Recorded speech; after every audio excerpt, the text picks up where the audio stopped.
આમ આદમી પાર્ટીના લડાયક અને દિગ્ગજ નેતા ગોપાલભાઈ ઇટાલિયા અને બ્રિજરાજ સોલંકી મહુવાના ઉમણિયાવદર આવી પહોંચ્યા હતા અને ઉમણિયાવદર નજીકના હાઈવેની મુલાકાત પણ લીધી હતી। 20 ગામોને જોડતા હાઈવેના માર્ગ પર જે ગરનાળું કે ઝીબ્રા ક્રોસિંગ બનાવવાની વાત છે તે વાતને લઈ સૌને ગોપાલભાઈ ઇટાલિયા અને બ્રિજરાજ સોલંકીએ સાંભળ્યા હતા અને યોગ્ય વાત પણ કહી હતી કે આ બાબતને લઈ ઉચ્ચ કક્ષાએ રજૂઆત કરાશે અને યોગ્ય ઉકેલ પણ લવાશે અને બાદમાં ભારતીય જનતા પાર્ટીના નેતા પર આકરા પ્રહારો કર્યા હતા। આમ આદમી પાર્ટીના પ્રદેશ નેતા અને વિસાવદરના ધારાસભ્ય ગોપાલભાઈ ઇટાલિયા અને આમ આદમી પાર્ટીના દિગ્ગજ નેતા બ્રિજરાજ સોલંકી આજે મહુવા તાલુકાના ઉમણિયાવદર ગામ નજીકથી પસાર થતા નેશનલ હાઈવે નંબર 51 ની સ્થળ મુલાકાત લીધી હતી। આ મુલાકાત 20 ગામોને જોડતા માર્ગ પર ગરનાળા કે ઝીબ્રા ક્રોસિંગની ઉગ્ર માંગણીના સંદર્ભમાં હતી। સ્થાનિક આગેવાનો અને ગ્રામ્યજનો દ્વારા હાઈવે સંબંધિત રજૂઆતો મળ્યા બાદ ગોપાલભાઈ ઇટાલિયા ઉમણિયાવદર પહોંચ્યા હતા। તેમણે હાઈવેની વર્તમાન પરિસ્થિતિનું નિરીક્ષણ કર્યું હતું। મુખ્યત્વે 20 ગામોને જોડતા માર્ગ પર ગરનાળું અથવા ઝીબ્રા ક્રોસિંગ ન હોવાનો પ્રશ્ન ચર્ચાનો મુખ્ય મુદ્દો હતો। આના અભાવે ગ્રામ્યજનોને ભારે મુશ્કેલીઓનો સામનો કરવો પડે છે। ગોપાલભાઈ ઇટાલિયાએ આ મુદ્દે વહેલી તકે લોકોના પ્રશ્નોનું નિરાકરણ લાવવા માટે તંત્રમાં રજૂઆત કરવાની વાત કરી હતી। તેમણે સ્થાનિક લોકો સાથે સંવાદ કર્યો હતો અને તેમની સમસ્યાઓ સાંભળી હતી। ગ્રામ્યજનોએ 20 ગામો માટે ઝીબ્રા ક્રોસિંગ અથવા ગરનાળાની માગણીનું વહેલામાં વહેલી તકે યોગ્ય નિરાકરણ લાવવા પર ભાર મૂક્યો હતો। સ્થળ મુલાકાત બાદ ગોપાલભાઈ ઇટાલિયાએ જણાવ્યું હતું કે સ્થાનિક લોકોના પ્રશ્નોને યોગ્ય પ્લેટફોર્મ પર રજૂ કરવામાં આવશે અને તંત્ર સમક્ષ લેખિતમાં રજૂઆત કરી નિરાકરણ લાવવાનો પ્રયાસ કરાશે। આ સ્થળ મુલાકાત દરમિયાન 20 ગામોના લોકો અને આમ આદમી પાર્ટીના જિલ્લા અને તાલુકાના હોદ્દેદારો અને કાર્યકરો તથા મોટી સંખ્યામાં ગ્રામ્યજનો ઉપસ્થિત રહ્યા હતા। પાર્ટીના નેતાઓ જ્યારે ચૂંટણીઓ આવે ત્યારે મંદિર મસ્જિદની વાત કરીને આપણને ભ્રમિત કરે, હિન્દુ મુસ્લિમની વાત કરીને આપણને ભ્રમિત કરે, કબ્રસ્તાન સ્મશાનની વાત કરીને આપણને ભ્રમિત કરે, પાકિસ્તાન બાંગ્લાદેશની વાત કરીને આપણને ભ્રમિત કરે। પરંતુ હમણાં આપણે સૌએ જોયું કે જે રીતના ભાવનગરની અંદર આ દેશી કેમિકલ યુક્ત લઠ્ઠાકાંડના કારણે નિર્દોષ હિન્દુના 13 જેટલા યુવાનો મોતને ઘાટ ઉતર્યા છે એ હિન્દુ સમાજના લોકો છે। પણ જે જાહેરમાં આવા આંદોલન ટાઈપના કાર્યક્રમમાં ઉપસ્થિત રહેવું એ જરાક ધર્મ સંકટ ટાઈપની બાબત હોય, છતાં પણ સમાજના પ્રશ્નમાં ઉભા રહે એ બહુ સારી બાબત કહેવાય। એટલે તમામ સરપંચશ્રીઓ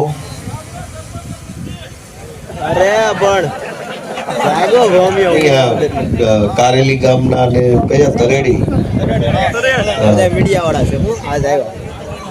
આપણને સૌને જેમણે હમણાં ખૂબ સરસ જુસ્સો પૂરો પાડ્યો એવા અમારા લડાયક નેતા ભાઈ શ્રી બ્રિજરાજભાઈ સોલંકી, રાજેશભાઈ બારૈયા, આપણા આ વિસ્તારના સૌ સામાજિક અને રાજકીય આગેવાનો,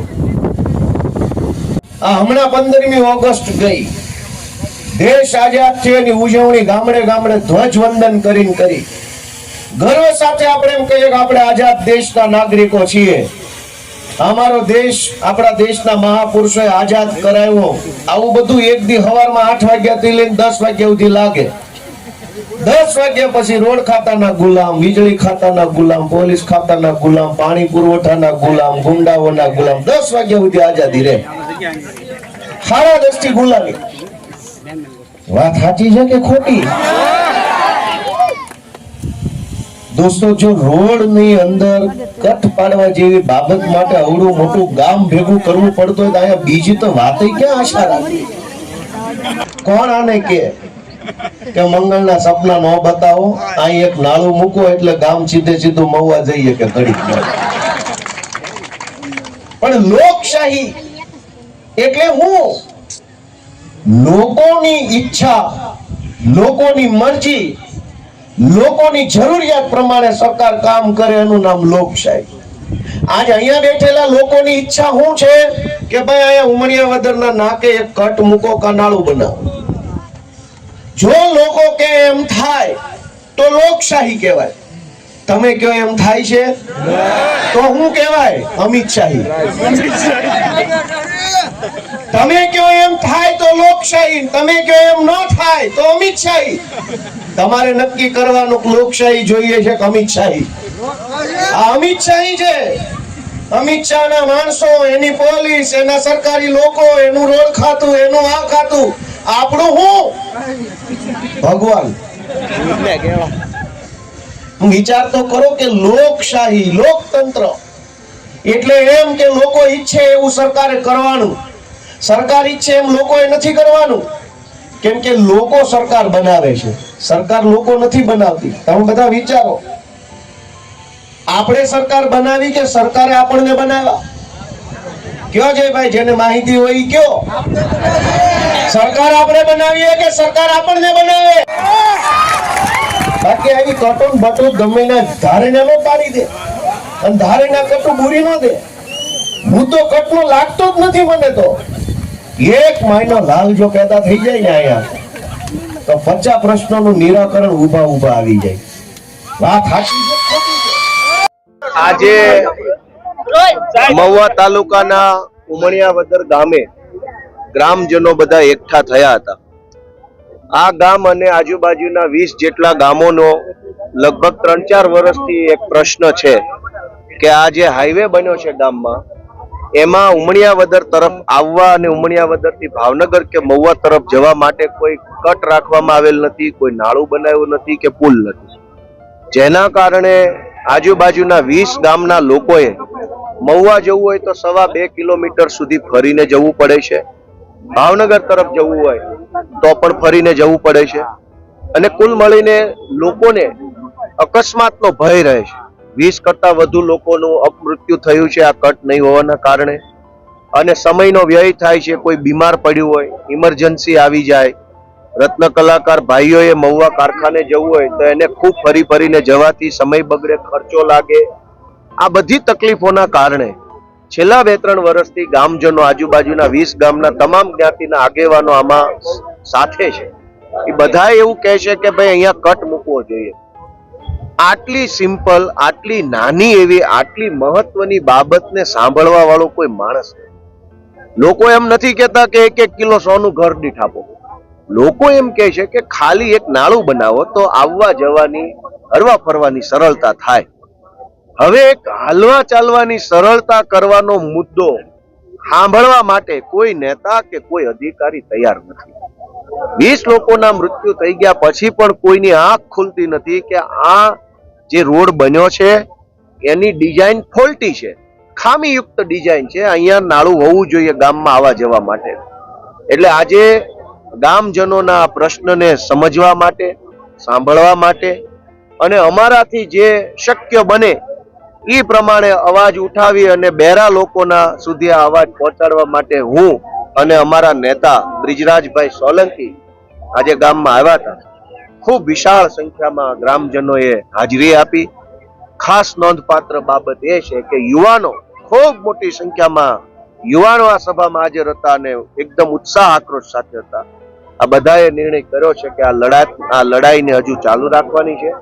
મેં પોતે પણ ગ્રામજનોને બાહેધરી આપી છે કે હું એક પત્રના માધ્યમથી જે નેશનલ હાઈવે ઓથોરિટી છે એને જાણ કરીશ અને એના સુધી વાત પહોંચાડીશ. આગામી દિવસની અંદર જો આપણે કટ પાડવામાં નહીં આવે તો તમે શું કાર્યવાહી કરશો અને જાતે કરશો કે કેમ? ગયા વખતે ચૂંટણીમાં આ લોકો એક પણ મત નહોતો. બે વાત છે કે ધારો કે અત્યારે ઉભા ઉભા જાતે કટ પાડી દઈએ અને પેલો આવીને બુરી જાય, એટલે કાયમી સોલ્યુશન નથી. 2 દિવસ 4 દિવસ હું અત્યારે પાડી દઉં, મને કાંઈ કોઈ ફાંસીની ડર નથી, પણ કેટલા દિવસ? ગામજનોને જોઈએ છે કાયમી સોલ્યુશન, આજીવન, લાઈફ ટાઈમ, પેઢી દર પેઢી ત્યાં નાળું કે રસ્તો હોવો જોઈએ. આપણે કરી શકીએ પણ એ પરમેનન્ટ નથી.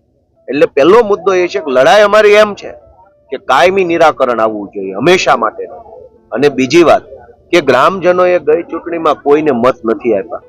મેં પણ આજે મારા વક્તવ્યમાં ગામજનોને વિનંતી કરી કે કોઈને મત નહીં આપો તો કોઈ નહીં સાંભળે.